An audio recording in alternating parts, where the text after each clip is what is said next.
अगर आपको ये कहानी पसंद आई तो हमारे चैनल हीरोइक किड्स टीवी को सब्सक्राइब करना न भूलें। यहाँ आपको मजीद दिलचस्प कहानियां, सबक आमूज कहानियां और बहुत कुछ मिलेगा।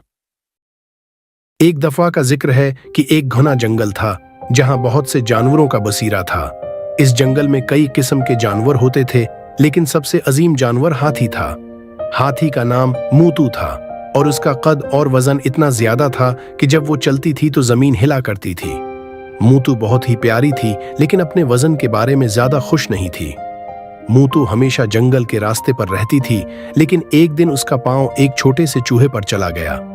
मूतू ने पहले ये महसूस नहीं किया, लेकिन जब उसने एक छोटी सी आवाज सुनी तो उसने नीचे देखा। वहां एक छोटा सा चौहा, जिसका नाम चौहो था, जख्मी पड़ा था।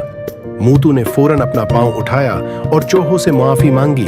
मुआफ कर दो, मुझे तुम्हारी सेहत का ख्याल नहीं था, मैंने तुम्हें देख नहीं पाया। चौहो ने अपनी आंखों से आंसू पूंछे और कहा, कोई बात नहीं मोतू, मैं समझ सकता हूं कि तुम्हारी नजर इतनी अच्छी नहीं होगी, लेकिन तुम्हें देखकर मैं डर गया था।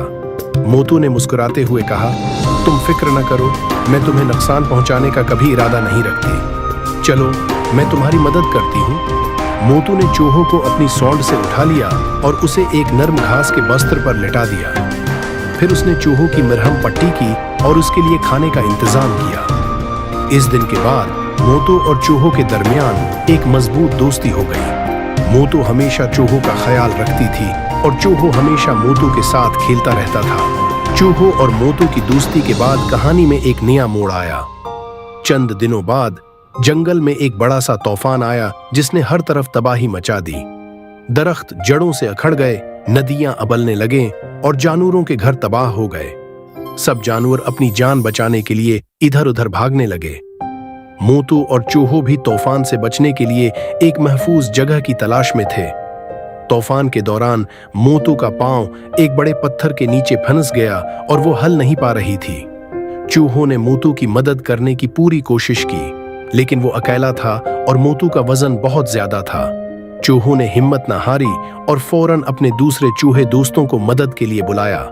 कुछ ही देर में जंगल के बहुत से चूहे वहां पहुंच गए और मिलकर मोतू के पांव को पत्थर से आजाद करने की कोशिश करने लगे।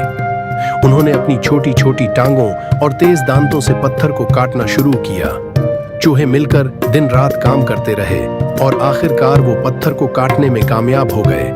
मोतू आजाद हो गई और उसने फौरन चूहों और उसके दोस्तों का शुक्रिया अदा किया।